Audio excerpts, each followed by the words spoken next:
Assalamualaikum warahmatullahi wabarakatuh. Kami dari kelompok 6 pada mata kuliah pengantar manajemen dari kelas MBSD. Tujuan kami membuat video ini adalah salah satu untuk memenuhi ujian pada mata kuliah pengantar manajemen. Adapun tema video kami pada kesempatan kali ini adalah bertemakan tentang planning. Dan bagi teman-teman yang penasaran apa sih planning itu, maka jangan skip videonya. Di sini kami akan menjelaskan apa sih planning itu. Mungkin di sebagian besar teman-teman sudah mengenal apa itu planning, apalagi dalam dunia bisnis. Karena planning dalam dunia bisnis itu sangat menentukan berjalannya sebuah perusahaan. Planning dalam bahasa Inggris adalah merencanakan. Saat seorang ingin mencapai tujuan yang diinginkan dalam perusahaan, maka tentu dia harus memikirkan langkah-langkah secara matang agar tujuan tersebut dapat tercapai. Ibarat sebuah kapal, business plan adalah sistem arah atau navigasi yang akan memberikan arah bagi bisnis Anda kemana akan berlayar. Planning adalah istilah yang cukup lazim dalam dunia bisnis.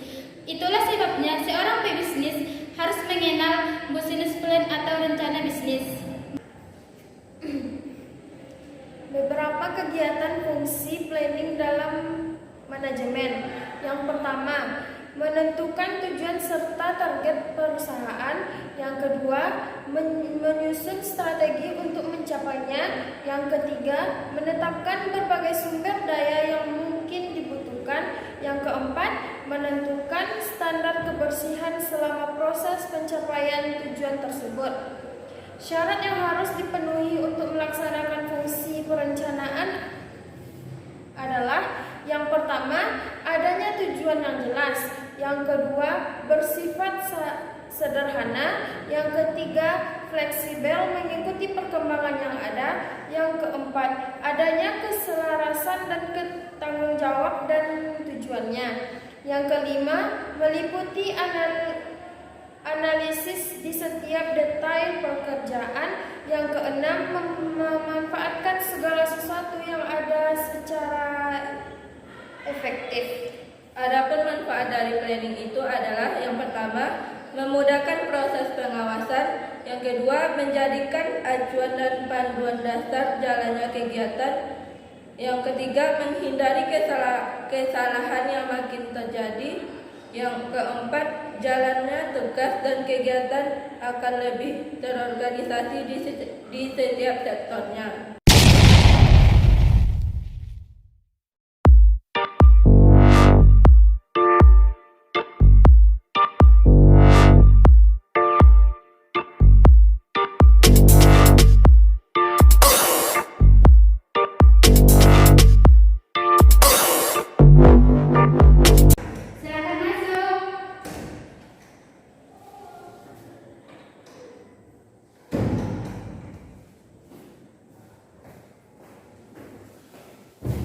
Pagi Bu, saya mau ngatarin laporan keuangan Bu. Silakan duduk, Wiwin.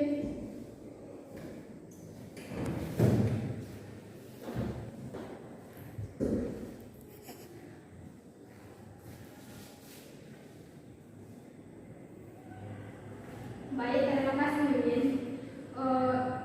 Begini Wiwin, setelah saya lihat laporan bulan ini, terjadi penurunan yang sangat signifikan. Kita harus mengambil tindakan dengan tegas sebelum masalah ini mempengaruhi kinerja perusahaan kita ke depannya. Saya minta tolong, setelah makan siang nanti, kamu kumpulin semua karyawan di rumah makan. Ada yang ingin saya sampaikan. Iya Wiwin.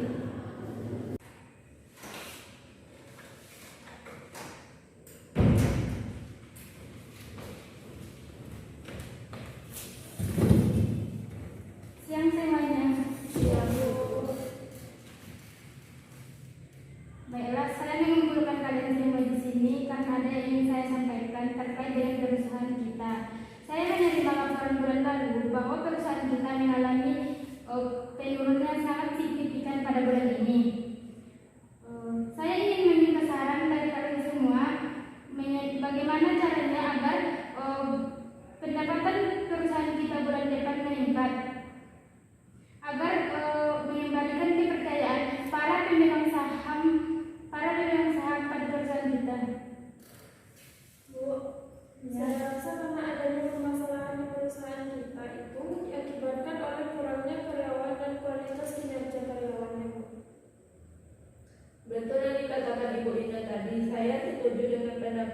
media.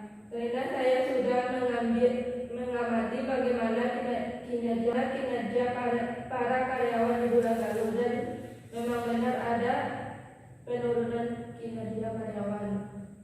Bukan hanya itu saja, Bu. Saya juga sering melihat kendala dalam pekerjaannya itu yang mengakibatkan adanya customer yang komplain dengan produk kita.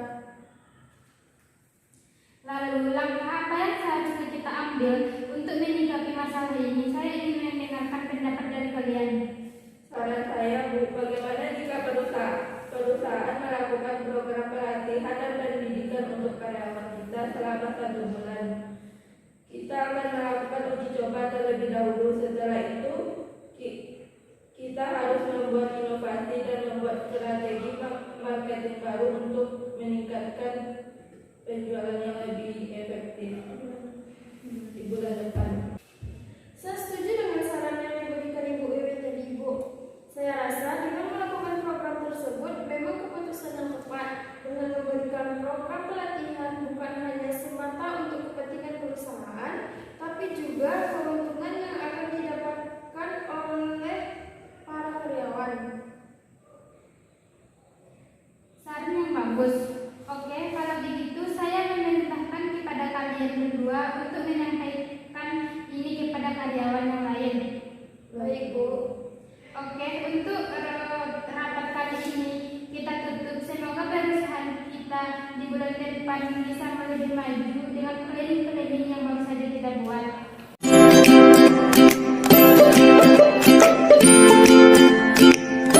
Baiklah, sekian video dari kami. Semoga bermanfaat bagi teman-teman sekalian. Assalamualaikum warahmatullahi wabarakatuh.